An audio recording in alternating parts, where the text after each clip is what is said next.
안녕하십니까 애청자 여러분, 놀라운 부동산 놀부입니다. 자, 오늘은 흥미로운 기사가 하나 나와서 그 기사를 가지고 이야기를 나눠보도록 하겠습니다.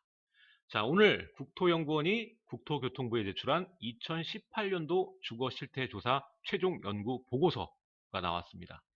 여기에 따르면 최근 4년 내 내 생애 첫 집을 마련한, 첫 내 집 마련한 이 주택 장만 시점이 가구주 평균 43.3세로 집계가 되었습니다.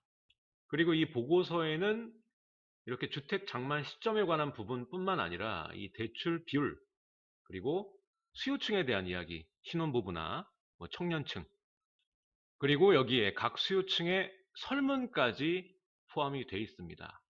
그래서 흥미롭게 볼 수 있는 주제입니다. 문제는 이것이 기사로 나오는 것들 보면은 이를 토대로 재분석을 하거나 논평을 하거나 이러한 기사 부류가 아니라 거의 대부분이 지금 집값이 비싸다라는 점을 어필하는 내용이 많습니다. 자, 우리가 이 보고서를 보고 또는 이 기사를 읽고 집값 진짜 비싸다, 이건 말도 안 돼, 이런 생각을 가지고 계셔야겠습니까?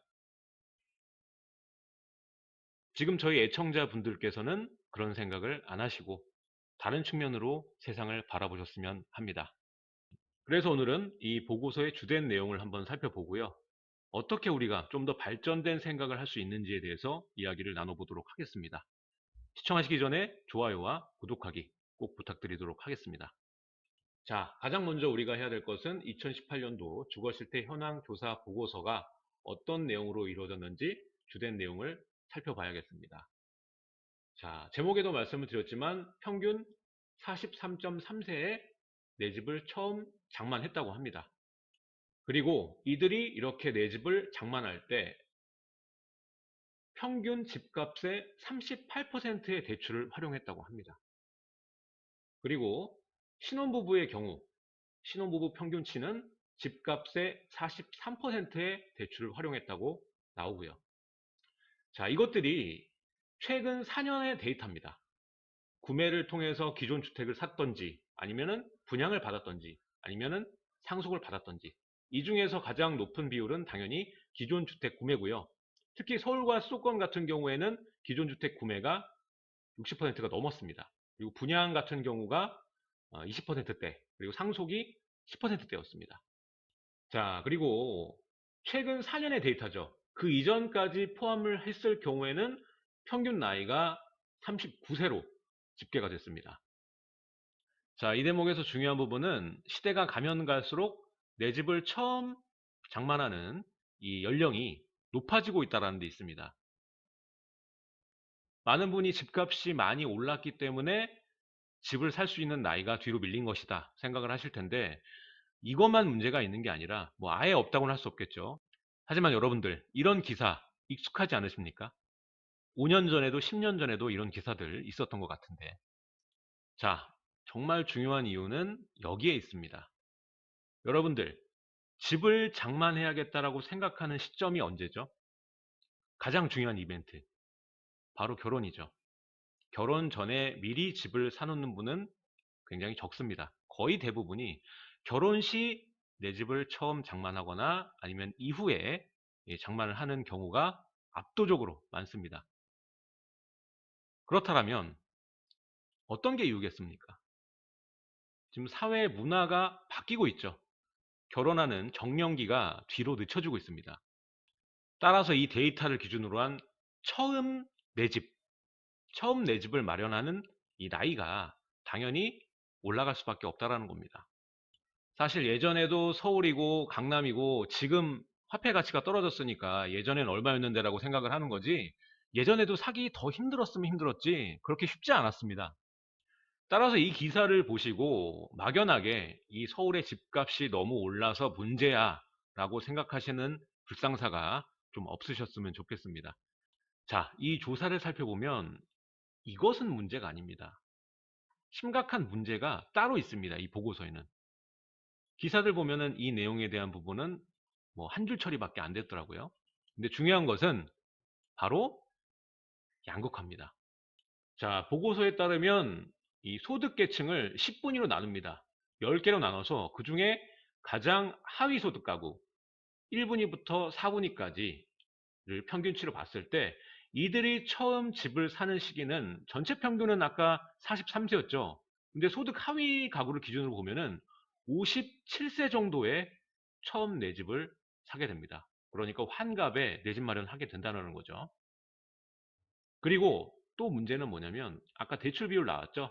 이 38% 그리고 신혼부부는 42% 나왔는데 이렇게 소득이 적을수록 주택담보대출을 받았을 때 이 대출 이자에 대한 상환에 대한 부담감이 더 커져서 다른 이 소득 기준 가구보다는 더 커지겠죠. 당연히 소득이 적으니까. 그래서 이 내 집 마련을 포기하는 가구가 상당히 많은 걸로 집계가 됐습니다. 자, 우리가 주택담보대출을 생각을 하면 그냥 주택을 담보해서 대출이 나온다 생각을 할 텐데 사실 소득이 적으면 원하는 대출금을 받을 수가 없습니다. 따라서 이러한 소득 하위 가구는 대출을 받을 수 있는 대출 금액조차도 작기 때문에 이 내 집 마련이 일반 가구보다 평균치보다 현저하게 떨어질 수밖에 없다는 겁니다. 또한 앞에서는 우리가 결혼하는 시기가 늦춰지면서 평균적인 내 집 마련 첫 시기가 뒤로 늦춰지는 게 영향이 컸다면 지금 이 두 번째 소득 하위 가구 같은 경우에는 정말로 집값이 올라가는 속도가 소득의 상승보다는 훨씬 더 빠르고 양극화가 커지는 상황이기 때문에 이들은 앞으로 내 집 마련하는 시기가 이러한 이유 때문에 집값이 정말 올라서 뒤로 늦어질 수밖에 없습니다. 지금은 환갑이지만 좀 더 늦어지면 칠순이 되는 거죠. 자, 무서운 것은 앞으로도 집값은 계속 올라갈 것이라는 거죠. 자, 공급과 수요의 원칙. 이 그래프 보시면 답이 딱 나와요. 주택 가격이 비쌀 수밖에 없고 앞으로 더 비쌀 수밖에 없는 이유. 자, 이 그래프는 도시 지역에 살고 있는 인구의 비율입니다. 우리나라에. 지금 60년대부터 2018년까지 나와 있죠. 92%입니다. 인구의 92%가 도시 지역에 지금 밀집돼 있다는 소리예요. 자, 이 그래프를 보면 아파트가 보급이 되고 전성기를 맞으면서 지금 현재 우리나라를 아파트 공화국으로 만들게 된 시기가 언제죠? 90년대부터죠. 최초의 이 여의도나 이 잠실 지역이나 만들어질 때는 70년대입니다. 그렇죠? 이때만 하더라도 여러분들이 지금 계속 말하는 예전에는 뭐 아파트를 살 수 있었는데 이 단독주택 하나로 저기 아파트 두 개, 세 개는 살 수 있었는데 뭐 이런 얘기들 많이 하십니다. 근데 이 90년대 넘어오면서부터는 이 아파트가 뭐 하루가 다르게 올라가던 시기죠. 이 수요들이 도시지역, 게다가 아파트로 이 수요 쏠림 현상이 발생하게 됩니다. 그러면서 정말 재밌는 게 내림이 없어요. 60년대부터 꾸준하게 비율은 증가합니다. 한 번도 내린 적이 없어요. 그렇게 해서 결국에는 지금 92%까지 온 거고 앞으로도 이 비율은 더 높아질 수 있다는 거. 그걸 여러분들이 잘 알고 계셔야 됩니다. 자, 여기서 더 무서운 거 얘기를 해드리겠습니다. 자, 92%가 도시인데 도시 지역은 우리나라 국토를 100%로 봤을 때 16%밖에 되지 않습니다. 그러니까 인구의 92%가 국토의 16%에 집중이 되어 있다는 거예요. 그러니까 한마디로 경제 위기가 오지 않는 한은 떨어뜨리기 힘들다는 얘기입니다. 수요가 이만큼이나 도시에 집중이 돼 있기 때문에 지금 시장을 보시면 정확히 인지가 가능하죠. 지금 서울과 대도시를 제외한 나머지 지방 지역은 하락을 면치 못하고 있고 앞으로 이 현상이 더욱더 극명해질 거라는 것은 모두 알고 있는 사실입니다. 이 자본주의 사회에서는 항상 수요가 많은 쪽에 돈이 몰리게 되어 있습니다. 그것을 여러분들이 빨리 캐치해야 돈을 그만큼 버시는 거고요. 자, 부동산 학개론을 보면은 최유효 이용론이라고 나옵니다. 그게 뭐냐면 땅은 우리가 두 개, 세 개 만들어낼 수가 없죠. 물론 뭐 간척 사업도 있긴 하지만 그런 거 빼고 서울이 두 개가 될 수 있습니까? 그렇지 않죠. 그러니까 최대한 한정된 땅 안에서 가치를 최대로 끌어올 수 있는 개발을 하자. 이것이 바로 주요 골자입니다. 자, 지금 정부에서는 아파트 값이 오를까봐 그러니까 구더기가 무서워서 장을 못 담그고 있습니다. 지금 정부의 부동산 정책을 보면은 자본주의 시장에 정확히 반하는 포지션을 취하고 있고요.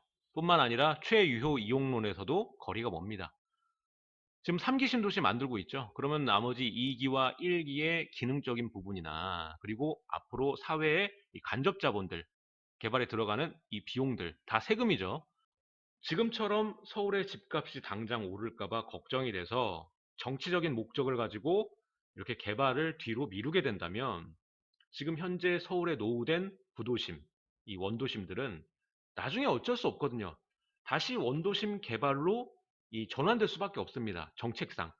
그 시기가 오면 지금까지 억지로 서울 개발 안 하면서 2기, 3기 이렇게 수요를 분산했던 것들이 다시 또 원점으로 돌아갈 수밖에 없습니다. 서울로 또 집중될 수밖에 없거든요. 신도심은 또 서울이 되니까. 그러면 그 가격 폭발력은 어떻게 감당을 할까요? 그리고 그때 가서 서울 잡겠다고 여기저기 마구 지어진 1기, 2기, 3기, 4기, 5기 신도시들. 이것들은 어떻게 될까요? 그 폭락론자들 말대로 인구는 줄어들 텐데 지금 이 신도시 정책은 후대에 가서 냉혹한 평가를 받을 것입니다. 또 영상을 보시면 뭐 균형 발전을 해야지 뭐 이런 얘기들 또 하실 수도 있어요. 근데 이 그래프를 보시고도 그런 얘기가 나옵니까? 이 신도시 정책이 정확히 성공하면 모르겠지만 이것이 실패로 돌아간다면 엄청난 혈세 낭비에 지속적으로 운영과 관리 부분에 돈이 들어가게 되어 있습니다. 자, 기사 내용을 보면 다시 말씀드리지만 서울의 수도권의 집값이 너무 비싸다라는 암시를 줍니다. 어필을 합니다. 하지만 여러분들 현실을 직시하셔야 됩니다. 소득으로 집을 사기는 점점 어려워집니다. 아까 그래프도 보셨죠? 인구가 그만큼 집중이 되면 당연히 수요가 많아지기 때문에 그럴 수밖에 없는 겁니다. 선진국을 예로 들까요? 선진국의 경우에도 해당 국가의 수도에 있는 우량주택, 뭐 슬럼가 말고요. 우량주택을 소득으로 살 수 있는 수요층은 극히 드뭅니다. 거기서도 뭐 1%, 0.1% 이렇습니다. 우리가 집값 얘기하면 꼭 나오는 나라 일본 있고요. 또 미국, 맨하탄 얘기 나오죠.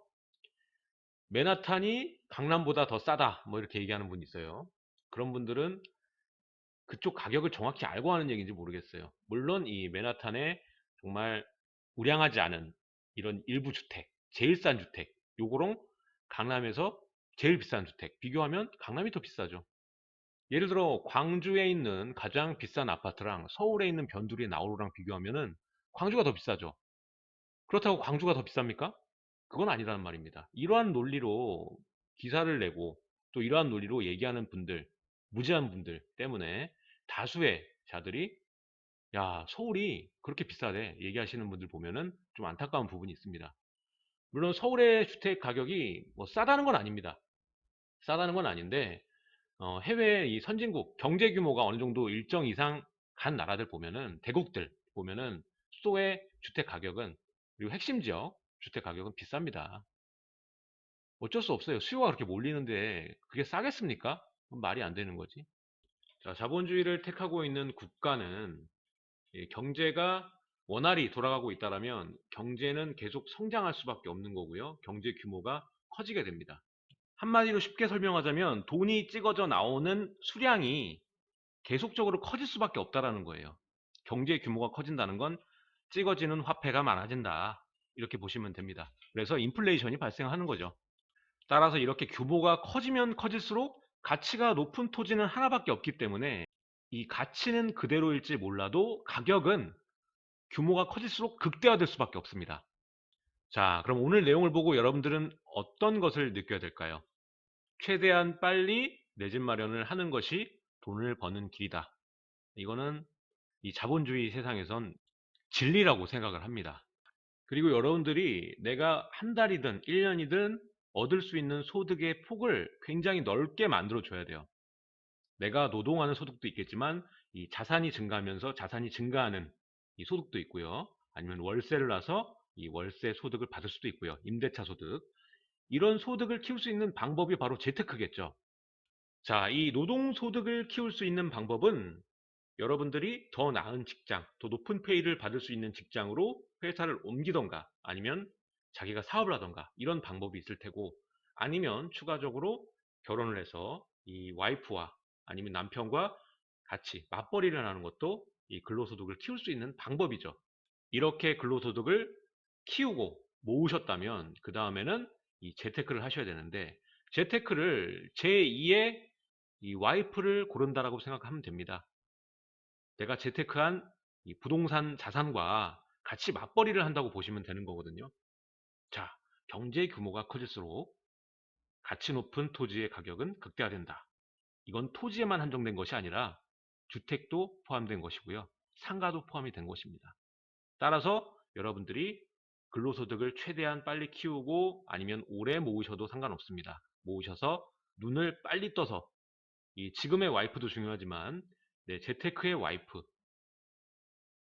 돈을 같이 벌어줄 자산을 만나는 것이 굉장히 중요합니다. 그리고 오늘 또 그래프 보셨죠? 92%가 도시지역에 살고 있고 국토의 16%가 도시지역입니다. 그 말은 여러분들이 도시지역에 투자를 해야 된다라는 얘기겠죠. 뿐만 아니라 지금 현재 우리나라 정세를 한번 살펴보세요. 지금 서울의 구도심이 넘쳐나는데도 불구하고 개발을 안 하고 있죠. 10년이 지나든 20년이 지나든 거긴 거깁니다. 한남동은 한남동이고 성수동은 성수동이죠. 변하지가 않습니다.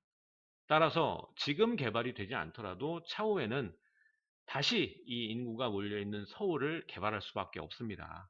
그러니까 그것을 명심하시고 여러분들이 여유 있게 투자를 한다면 반드시 성공할 수밖에 없다. 자, 오늘 내용은 여기까지 하도록 하겠습니다. 오늘은 2018년 주거실태 현황 보고서를 토대로 우리가 알아야 될 부분과 봐야 될 부분에 대해서 이야기를 나눠봤습니다. 지금까지 시청해주셔서 감사드리고요. 하단에 좋아요와 구독하기 부탁드립니다. 카페와 카카오톡방도 있으니까 많은 참여 부탁드리도록 하겠습니다.